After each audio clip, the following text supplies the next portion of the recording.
அது என்னவென்றால், இறந்து போனதாக ஒப்படைக்கப்பட்ட டெட் பாடி நந்தினியின் டெட் பாடி இல்லை என 15 நாள் கெடு கேட்ட லாயர் அதன் பின்பு தகுந்த ஆதாரத்தை கோர்ட்டிற்கு சமர்ப்பிக்கவில்லை.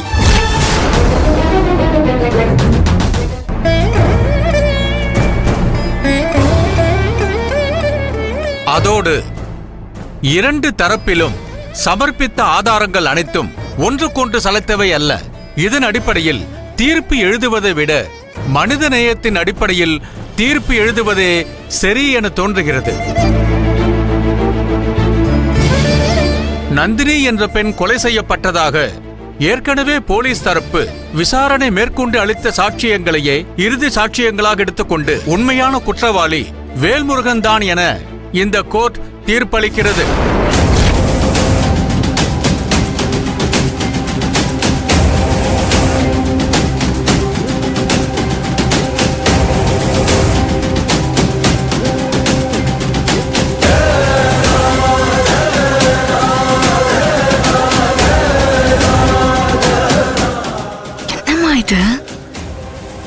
அதோடு குற்றவாளியான வேல்முருகனுக்கு அதிகபட்ச தண்டனையான தூக்கு தண்டனை அளிப்பதாக தீர்ப்பளிக்கிறது.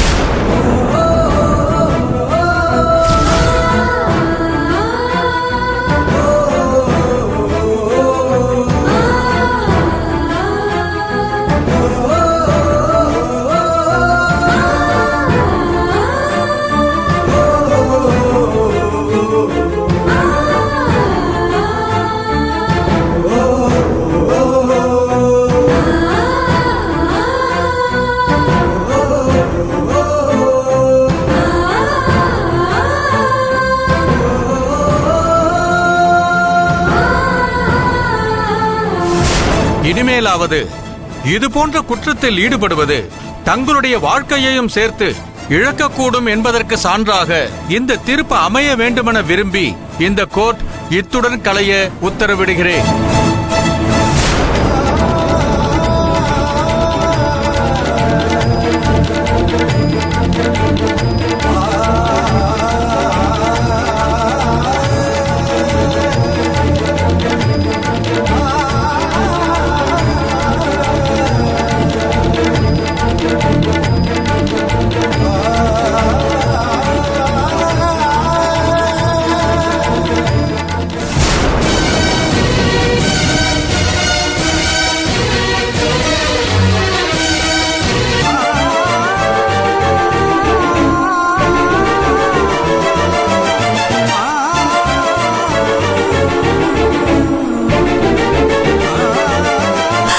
கான்ஸ்டபிள், இங்க வாங்க.